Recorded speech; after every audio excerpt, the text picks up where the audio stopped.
I appreciate this opportunity. And yes, I hope that by the end of this presentation, you understand what I'm talking about, the decision between, do you spend your money on sandwiches or do you spend it on SYSAdmin? How do you build a compelling business case for innovation when there's never enough money? And now there's even less. So I hope you can all see my slide. This is an IBM 360. The University of Sydney, Australia purchased it for $500,000 in 1968. And there was a brilliant visionary computer science, I think it was just called engineering then, student who had a thesis that said, could I use this supercomputer to bring people together? So he sent out this survey and had all of these volunteers answer about their likes and their dislikes, and they were fed into the punch cards, fed into the supercomputer. My mother volunteered and my father volunteered, and the computer matched up their cards. That's how they met.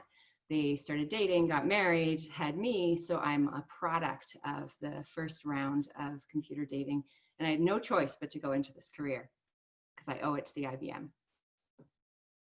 Me in a nutshell, I started to program. I learned on an Apple II. The language was called Turtle when I was 9 years old. I started my career in energy IT. I'm from Calgary, Alberta. There's a huge energy area. I started on the help desk. I moved into training, ECM, SAP, BRM, eventually into leadership. I kept going to school through this time, eventually finishing my MBA in IT strategy a couple of years ago. I moved into working with startups. I've started consulting, and I did dabbling in IT security.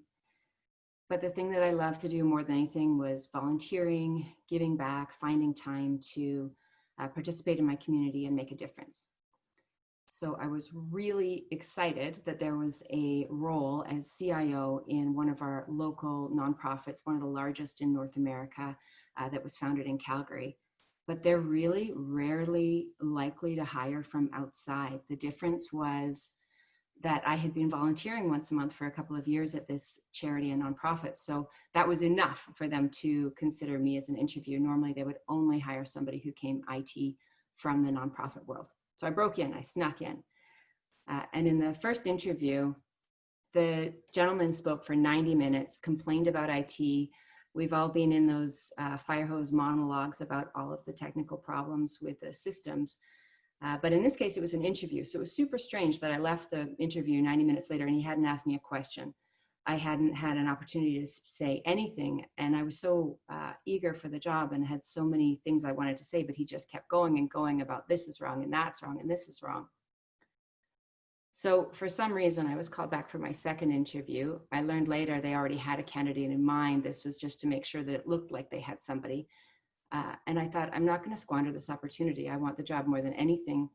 So I took his 90 minutes of monologue and I turned it into a 12-page PowerPoint that showed exactly how every one of his problems linked together, how I was going to address them, what my plan was for day 1, day 10, day 100, year 1, year 2, year 3, and walked in with printed out hard copies of that presentation and forced them to hire me, which they did.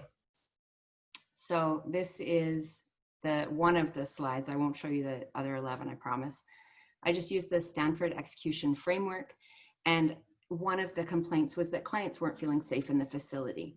And I said, well, that's actually a data problem. I mean, all of us think that everything's an IT problem, but in this case, I drew the link between that's a data problem.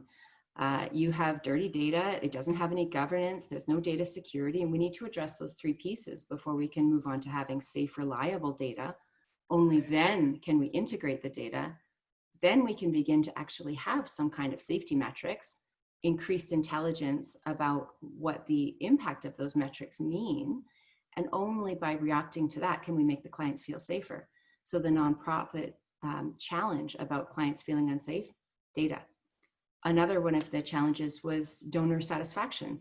And nonprofits are so heavily focused on donors and private donors and corporate donors that if they're not satisfied, you're not going to last long. But I was able to draw through this execution framework the same thing. You've got dirty data from what you've explained to me. You don't have any governance. You don't have any data security. We need to put it all together, have safe, reliable data so that we can begin to do donor tracking, begin to do targeted donor engagement, And then we can increase that donor support, which means that we can make them more satisfied donors. So if we don't know anything about them and we don't have it all together, there's no way we can increase their satisfaction because we can't do any targeting. So the great news is this weird approach that I'd never used before, making a really authoritative, bossy 12-page PowerPoint presentation, knocked the preferred candidate out and I got the gig, which I was happy for. But it was so much worse than I could have imagined. It was worse than I was prepared for. I had never experienced anything like what I walked into. 7 of the machines were infected with a virus of just in the server. I called it I couldn't call it a data center for years. It took 2 years until I was able to call it that. It was just the server room back in the old time language, because that's what it was. 7 out of 10 of the servers that we relied on for the 11 facilities in the campus style were infected with virus. The finance one had 1,024. 9 of them had obsolete hardware. 8 had obsolete software. 3 were no longer supported. 5 were actually configured incorrectly. 1 was broken on the inside. The bus, somebody had tried to add like a memory card and must have been for the wrong kind and jammed it, and it would never be able to be upgraded for more memory because the bus was broken. 3 of them had less power than my cell phone. 1 of them, the most important, the client server that actually crashed every single Friday afternoon and no one knew why, had 2 gigs of memory on it. So that was kind of probably why. And it was also not being backed up. Attached to these servers, there were 7 PCs, each running LogMeIn, which I'm still frightened of. I can't believe we got through this, running remote connections to the other locations. There is a cassette player that was playing the hold music on a cassette that was connected to a PBX, and I hired like 7 different telephony experts, and nobody was ever able to figure out what this amazing Rube Goldberg machine was. It was like army surplus that was reverse engineered and involved this cassette player. It was stunning. It was also, I mean, excellence. It was like a genius approach to making sure we never spent any money and used everything that was donated, but it had reached the point of near cataclysmic failure.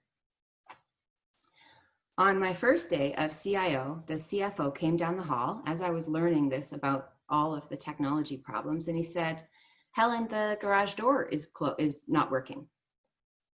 And I was like, oh, that's unfortunate. You know, I guess I can't get my car. He's like, "No, the garage door is broken. I need you to fix it." So his understanding of my role as CIO was that if electricity went through it, it was an IT problem. So I realized very, very quickly that I was in for a significant challenge, and I actually hadn't been trained on how to repair a garage door. So I had a problem. Was I going to fix the issues, or was I going to focus on the cause? What was actually causing all this? I felt like I was in an avalanche, and if I had tried to stay at the bottom of the hill and catch all the snow and sort it out, I knew I would be drowned pretty quickly or suffocated.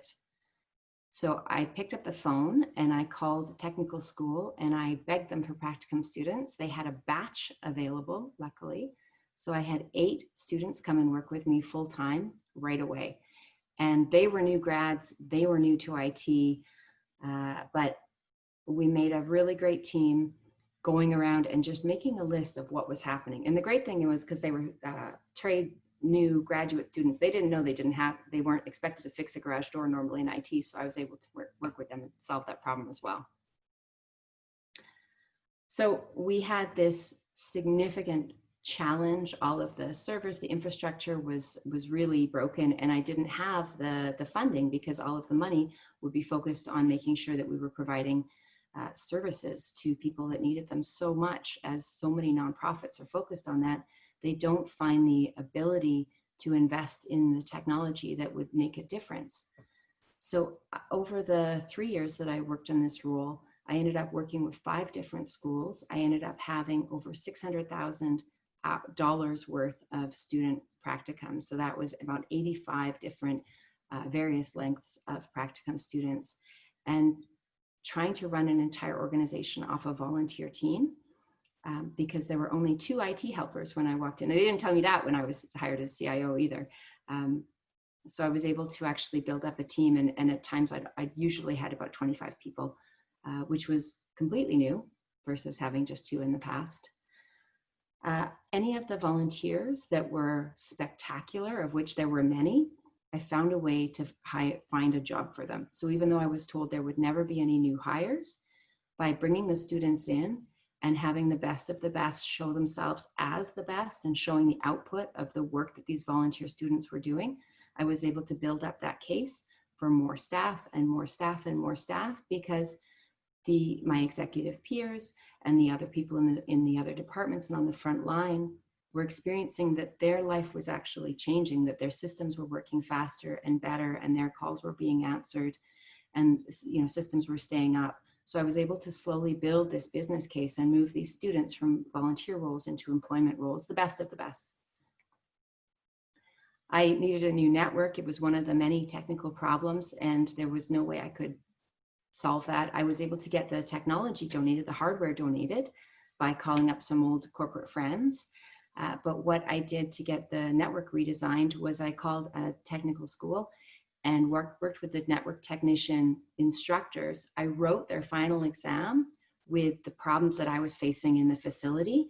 And I had the 20 students and 2 professors design in different groups solutions, argue about that right solution, work towards the next one. It was their capstone project, their final project. So I got the collective intelligence of these 22 people to design the perfect network approach to me. And then I hired the practicum students to come in and implement it. So a lot of really creative solutions to try to solve these big problems, because they had spent some significant money on the network before, but it was really only addressing the symptoms, not the true root cause. So I needed to be creative because I couldn't prove that I needed the money to make that network difference, and that the outages that they were experiencing were directly related to that. I also opened up a group for women returning to work. I knew a lot of women in IT, and a lot of them, if they had taken some time to stay home and raise children for a couple of years, they sometimes were a bit anxious coming back to work. So I created a program where I was able to have them come in, have them work on an area that they were already experts on at flexible times that met their needs. And I would write a great letter of recommendation. They would have an exciting resume with fresh technical knowledge and background on it, and they'd be able to move on and get another job. And so I was able to help some women go back to work, but really I was benefiting from their free labor and their incredible skills solving this problem with me, because there were so many facets to the challenges. It was economic turmoil, less so than we're in right now. But at the time, the economic turmoil in the energy sector meant that some of the people I'd worked with in the past also weren't working and hadn't been working for a few months. So I made the same deal as I made with the women returning to work. Come and volunteer for me. I'll write you a letter of recommendation. We'll make sure that your resume has fresh information on it. It's an interesting resume with, this exciting opportunity on it, but I need you to do the thing that you're an expert at. You're a thought leader in this. Come and do that work, because whatever it is that you do, I can find an application for you. I found some university professors that I had do their sabbatical working with our data, trying to find better ways and to help the clients that we had, because university professors are always looking for those opportunities. And I was able to get several students from the university as well to help me out. All of the content that I was able to bring together in the first few weeks, I had to stand in front of the board and make a presentation. And I thought that the board would understand the importance of investing in technology, maybe in a different way that the people had who worked strictly in the nonprofit had. So I wanted to talk about how challenging the environment was, but in a way that was consumable for these business executives, that I knew the server images, even though I'm saying, they're obsolete, they're old, it doesn't really mean anything to them.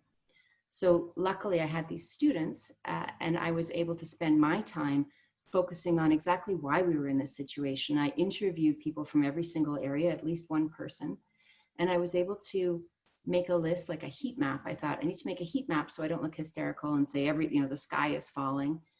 But unfortunately, my heat map ended up being entirely red. There were 12 access databases running donors, volunteers, clients. There was no IT ticketing system. You would just walk in or apparently call my new cell phone 24/7, no matter what your problem was. There were paper timesheets. The HR department spent 40% of their time on manual data entry. It was just, no money had ever been invested in software. It was free software and it was donated hardware.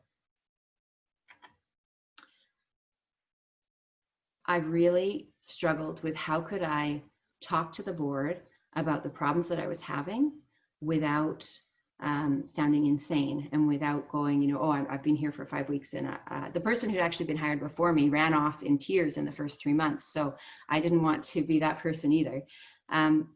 What I figured out was I had done the interviews for all those key people. I did the math of calculating how much time they were losing. So if the front end staff were spending an hour a day on Excel spreadsheets, and say there were 500 of those staff, then I would calculate that times 49 weeks and attribute reasonable, like $20 an hour to it. I would calculate how much time HR was spending times the number of people in HR. And I brought all of this information together, and I was actually able to provide evidence that if they had invested in technology instead of scrimping and saving at that upstream area where investment should be made, they would have a 20% reduction in their operating costs and their staffing, and 50% reduction in their staffing costs. So that was how I was able to change it. I still gave them the data about the data center and the interviews, but it was really turning the math into the opportunity cost and what we were having the frontline waste their time on that made the difference and got me the funding that I needed to. So I cast a realistic vision of the future, of the present. I cast a better vision of the future, and then I recommended the improvements based on criticality and return on investment. So I knew I had all these hardware problems. They probably didn't care about them. I looked at the system. What was I going to do from a software perspective? The first department that I targeted was volunteers and fundraising, because I knew that it would mean that I would get staff into the room, just like I had benefited from practicum students. We could benefit in every area if I could get more staff for free, and fundraising so that we could have more money. If we got more money, then maybe I would be able to get, it wouldn't be a decision between sandwiches and SYSAdmin. It would be, we have enough money that there's enough for both. So only after I put in a volunteer and fundraising tool did I recommend that we move on to an operations and support tool, then client relationship management, human resources, and finance at the end. I've never been on a project where the ERP was actually the final piece, but in nonprofit, in this situation, and in so many others I've worked with now, it made a lot of sense because finance is understood as a backbone of a nonprofit. Finance is understood by the executive board and the executive director as a key piece, but information technology hadn't been understood. So because finance had that value, they were actually the most stable area. It was the front lines and the differences that I could make with technology that I focused on. So the first project I targeted, there were only 7 people in that department. There were full-time employees. There was a hugely high turnover, like 6 months max. They used paper calendars to try to organize 5,000 volunteers a year. So the volunteers were phoning in and coming in and wanting to help, but the volunteer department didn't have the capacity to match them up to the same thing. It would mean that the data was so, that with no governance and all these free fields in access, 50 flyers for fundraising would go out to one donor and 49 wouldn't get any. We'd lose everybody. 49 wouldn't know that we were doing something, and the donor who got the 50 flyers would say, you're wasting my money. I gave you this money to make a difference in somebody's life, and I can see that you just spent it all on print material. With that overworked staff and an unknown volunteer level, I could calculate out that we were wasting times on our repeatable staff, and that people were in need of more help than we were positioned to give them, where there weren't enough staff to make a difference in the lives of the people the nonprofit was helping. So that was my first project. I put in just a simple volunteer and donor CRM. Now the volunteer registers online. chooses a skilled role, if they say are a nurse or an IT professional, or they can choose an unskilled role like meal service, and you can do that with your friends or your family for Christmas. You provide evidence of expertise. If you are choosing a skilled role, show that you've been to school, what your certifications are, why you're moving into, why you want to do this volunteer work. It's validated automatically. Then the volunteer is onboarded automatically, which used to be a manual process with lots of coordination. They receive their training automatically. They sign all of their agreement. In Alberta, it's called FOIP, the Freedom of Information Act, that we make sure that they sign so that they're not sharing information. You don't approach somebody, even if you know them, in that facility to protect their privacy. And you register for the shifts that you want to. Completely simplified the whole process and actually put the onus on the volunteers instead of on these 7 people. Volunteer was easily able to show up and volunteer. And now we had this great record that the volunteers were doing all of their data entry and making sure that they were updating their addresses and they were in charge of their information. We had records of when maybe they weren't the best volunteer, maybe they signed up for things and didn't come, and we could close those out. With these records and their positive experience, they were more likely to return their time, their talent, and their treasure. So this one system, it was $200,000. It was a really tough sell for me to convince a nonprofit to take that money and invest it. I was lucky to get some grants to back it up, but it doubled the number of volunteers that we had a year, from 5,000 to 10,000. 10,000 volunteers, that's 10,000 things that the staff don't have to do. It freed up 20 hours per person, the 7 people in that department, that they, every single week, they were able to focus on relationship building instead. They knew who was coming, and they were able to understand that, hey, hi, Jenny, you've been here 16 times before. It's so nice to see you again. And focus on that relationship instead of the chaos of who's on the phone and who needs me to register them and onboard them to get them in. By having that time to focus on relationship management, they made an additional $3 million in the following year from a $200,000 investment. The last stat, I cannot claim for mine at all, but the staff were able to decrease the people experience, like increase the outcome for the clients, decrease the people experiencing homelessness by 41% the following year. That's not my work. That is the incredible work of the social workers, but they were able to do it because there were so many more volunteers and there was more funding, and they were able to spend their time on the things that they were skilled at instead of set up, take down, and serving soup, serving sandwiches. While I was building the 5 software projects, so after that volunteer success, I was able to move on to operations and then the client CRM. I had a bunch of infrastructure projects to run at the same time.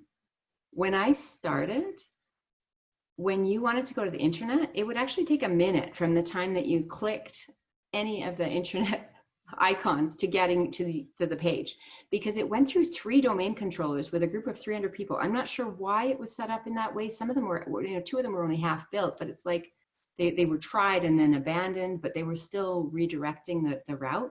So going from 1 minute to get to the internet to 1 second was pretty good. Going from 3 domain controllers to 1 domain controller made a big difference. Stopping that server that crashed every Friday from crashing was a big change that was just addressed by, well, I mean, at first it was increasing the memory, but then moving obviously off-prem and into a CRM, partnering with software. And the deal was, I'll talk about how great your solution was for me if I get a really good discount. Changing all of the servers. They'd actually stopped patching them in 2008 because patches broke things. So bringing and modernizing those software and beginning a patch cycle. The security department was burning things onto CD, and they actually communicated to each other on a 47-page Word document where at the end of every shift, they put in a couple of sentences and it just kept growing. Taking that away. Removing the daisy chain. I hadn't seen a daisy chain in 20 years. I had a daisy chain of routers that were all connected in every room, trying to sort of, I'm sure it was expanding the network, but that was the benefit from those students. And getting Wi-Fi for the clients, getting Wi-Fi for the people in the facility made a huge difference in them being able to do online banking and find housing, find rental facilities, access all of these great processes that we don't have the ability to do. There was a program that was getting them email addresses, but it was on 2007 Outlook, 2006 Outlook, I think it was 07. And by moving them to Office 365, they were no longer walking out with a USB that could be lost. They'd actually have access to their resume that they'd spent time building forever, and they'd be able to use their knowledge to not only expand their skills in using Microsoft, which was given to me for free, but they were also able to apply for jobs in the facility. And so when you see people that are struggling in a Starbucks, but they have a computer, what they might be doing is trying to solve that struggle and know that there just isn't a lot of Wi-Fi available. Doing a firewall upgrade, you can imagine our security was a bit of a mess. Because we had so many donated pieces of hardware, everybody had their own printer. So there was this smorgasbord of everybody had a different printer that had been donated by somebody's family, and the costs of ink for something like that were crazy. So by spending thousands and thousands of dollars on a printer, but taking away everybody else's printer, it actually saved in the same fiscal year 50% more money, because we weren't having so many different kinds of ink, and then the printer would die and that ink would be gone. And making targeted, intentional investments and changing the way that we lived, and kind of giving permission to function as a not a corporate entity, because they're not, but to be able to do and invest things the way that corporations do, to make sure that the front line could focus on the work that they did. However, when you do take away everybody's individual printer and put in a major printer, make sure that people are respectful of your technology, because you can imagine that not having good technology, there wasn't a lot of respect for it. And I lost the printer to a giant cup of coffee pretty soon after I had won my business case for why we should implement it. I did a telephone upgrade, got rid of the cassette player, and that we had this weird thing about voicemails that were going missing. A voicemail would go missing for 2 weeks. It was part of the whole PBX, nobody could figure it out system. So I moved to Smart Voice, and voicemails didn't go missing anymore. Trying to implement spam filtering, and on the next slide, I'll show you that only 70 people had email. So I had to roll out at least 250 email addresses and explain how to use technology. But I couldn't then say, this is phishing. I couldn't suddenly, throw a bunch of USBs around and then come after people, because I was trying to spend all my time encouraging them to use technology different. I couldn't be negative about phishing, but I still needed to increase security. So what I did was invent the Goldfish Award, and anybody who found anything suspicious, I would give them a big printed out yellow goldfish that they would stick on their computer. And it was an award that spread positivity, so that people would feel hopefully more positively rewarded for finding this problem, instead of saying, hey, you just, you fell for this trick. I didn't have that opportunity. I would have completely lost. I had to change the way that I dealt with everything to be as positive as possible. Obviously getting rid of access databases. And I didn't do a DR plan for 2 years, because I felt like I was in the disaster every day for 2 years. So it was only after 2 years that I was able to do that. And eventually, 3 years later, I was able to purchase cyber insurance, which there's a pretty big audit for that. So it was a really proud moment to be able to get through. The end user journey for the staff, the social workers who were not there to learn how to use computers. They were there to do meaningful work with people that's what they were driven to. They had to go on such a journey with me, first implementing building security upgrades, then rolling out Office 365 for everybody and expecting them to use their calendar and email instead of walking down the hall to see if someone's available. But when you're open 24/7, you need that calendar functionality. Doing Office 365 training, doing IT system upgrades. Then I had to implement one sign-on per person, because unfortunately, the original system, everyone was sharing the same password. So you can imagine the security and anonymity risks of having confidential client information entered with complete anonymity on the staff member's behalf. When I implemented changing passwords after I implemented everybody's account, I learned the craziest thing. We had this dog, a dog named Jeffy, that was on the administrative floor. You wouldn't believe how many people's passwords were Jeffy. I feel like I've learned this thing where now I could go into any office that has a dog and I could break into at least 50% of the accounts using that dog's name. Introducing Wi-Fi, introducing IT facilities, and then finally bringing in the client relationship management, which I called people relationship management because it resonated more with the social workers. So I finally had the confidence to call my server room the data center after a couple of years, and I was trying to figure out how am I going to protect this technology. I can't afford that gas system. It was $42,000 was my quote. I can't reroute the sprinklers that are directly over the system because that's $20,000. But I did have $40. So this is an actual picture of what we ended up with after I took away all of the log me in machines and the 10 broken things. Is the sprinkler directly above. Most things are on the cloud at this point. We did have a DR, I did have offsite backup, but that umbrella was, you never get away from still having to spend, make decisions like spending $40. So I finished the work at that shelter. I worked with a lot of other nonprofits in the community through that time. But last year I was given such a great opportunity. I now work with an organization that has shelters, nonprofits in 2 different countries. There are over 200 different buildings and facilities offering social service programs.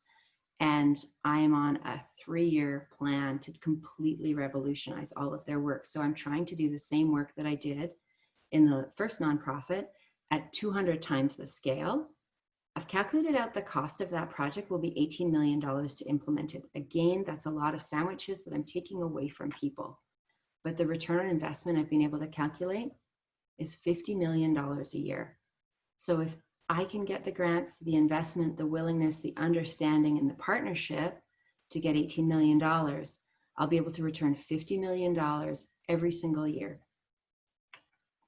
So in this way, I think I've proven that investing in technology is better, as long as you can do both, than spending all of your money on sandwiches, than focusing entirely on just the outcome.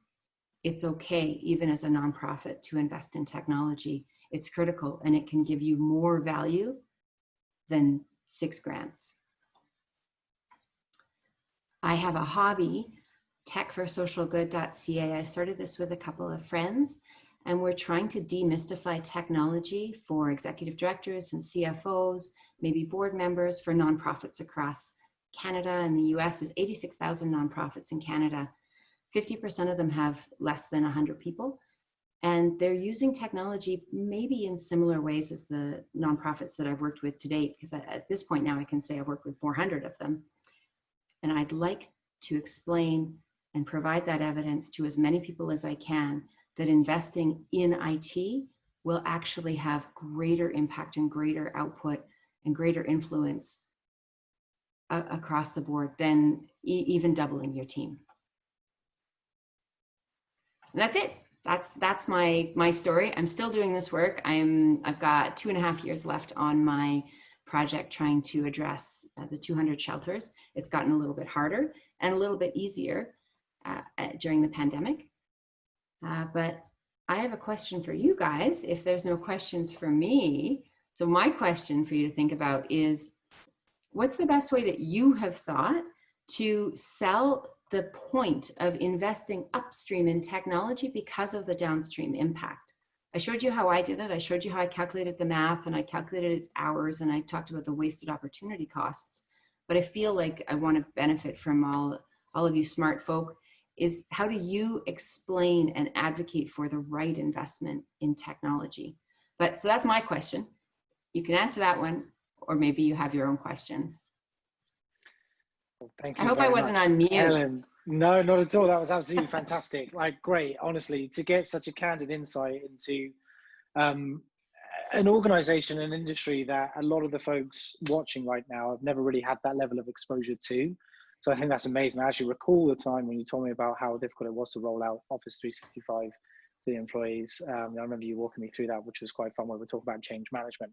I have a Mhm. couple of questions for you, but Mhm. first we do have a question from Claude in the audience, just asking if you encountered any resistance and how you dealt with that. Yeah, great question. Absolutely. Absolutely. I encountered lots and lots of resistance. Calmly, I had to really sit back and think about them. There's a story called In the Realm of the Hungry Ghosts. It's talking about how people deal with addiction in Vancouver shelter systems. And I learned from the way that it was written that there were independent individual stories about Jim and his journey, and then stats. My way to deal with things is stats. So if I hadn't read that book and if I hadn't been in this environment, I would have just been like, there's a 72% chance that we should do this. Learning about that book taught me that I need to speak in multiple languages. So when I learn about their resistance, it's also why I did my MBA, because I run into resistance over and over again in IT projects. And I wanted to learn the perspectives around the table that could help me to articulate better why I want to do this IT thing. I thought if I knew where they were coming from. So yeah, I experience resistance all the time. And I try to think about how I've heard them talk to me about their problems so that I can understand maybe their love language of how they want to hear the solution talk to them. But I also make sure that I ask questions, so I let them participate in building that solution, because there's no way I could build it myself. Thank you. Yeah, just a little comment on that from Steve Carpenter in the audience saying, Yeah. yeah, ransomware stories are the best way I've found you can use to convince people that they need to invest in technology up front. Now more so than ever, people, phishing attacks all over the place right now. Right, so they're very, very, very true. Now, question I have for you, Helen, is so for a lot of folks, they're aware of how they can contribute hardware and technology to nonprofits, right? And there's an organization, the Electronic Recycling Agency, I believe, based out of Calgary or Alberta. Yeah, that's right. Right, and they call on IT leaders like we have today to really kind of like help in getting this software out to people that need it most. So tell me about how IT leaders themselves listening to this, whether in real time or in the on-demand asset, how they can volunteer their skills to some nonprofits. Well, I need all of the skills at all times in every nonprofit. So that's a good question. If you are able to get onto a board position, I mean, many of us later in our careers are trying to identify executive and governance board opportunities. Nonprofits need them, and it's great for your career, it's great for your development, it's great for connection. But the nonprofit boards, they simply don't have that CIO role so often. So if you move in through a treasurer role or through a membership role, you can begin to advocate for technology from the board perspective. So if I could have every CIO I've ever met join a nonprofit board, it would be such a huge difference to nonprofit because of their knowledge and their understanding. If you're not interested in making that level of commitment, I think that you can look at your department. A lot of corporations give you time in lieu if you spend a couple of days at a nonprofit. Reach out to them. Don't be surprised if they don't answer your call. It means they're probably overwhelmed. They probably benefit from a CRM. Maybe you can build that. Maybe you can get some of your friends in your department and do a team building activity. We gave away a lot of computers to low-income Calgarians. So we would have corporate teams come in and build computers, refurbish them, and give them out. I think that finding things that you and your IT friends and peers and colleagues can do at a nonprofit by reaching out to them is some of the most fulfilling and meaningful work. It's so much better than just serving soup that I had been doing for years to apply my skills and expertise to make a difference. And there's just simply not enough non-profit people or IT people working in nonprofits. So you'll find a gap pretty quickly that you can help out on. So well said. There's so many ways in which people can give back to society, so many ways they can be charitable. And I think, something like this will often get easily overlooked. But the reality is when somebody like you is given the ability to utilize this technology to improve the non-for-profit, the people that benefit are the people themselves that are in need, right? And So for all those people looking at different ways in which they contribute, especially when there's so much noise in ways that you're supposed to be helping society, et cetera, this is a fantastic way. Doesn't really cost you anything but your time and expertise. And in an industry where, you know, even in this conference format, it's all about passing it forward, right? Giving something back, stuff that you've learned, and imparting that wisdom onto other people.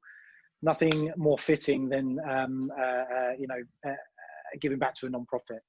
Final question I have for you, because obviously pandemic has caused a lot of problems for a lot of people. Non-for-profits can't hide away from that either. So has it made IT within nonprofits more challenging? Good question. And yes, it has. At the same time, I think that as we've seen in corporations, it's almost a new opportunity. I think that nonprofits who may have been able to move without technology now recognize how critical it is, because they did have to do some remote work from home, and if they weren't on the front lines. So it feels like nonprofits have just through the last 8 months realized the value that technical investment makes. They may be looking for more expertise. They may be more open to it now. The pandemic has definitely hurt them. There's also, should you find a board opportunity, there's, I think, a great chance for nonprofits to merge and maybe similar organizations, and the technical impacts of that.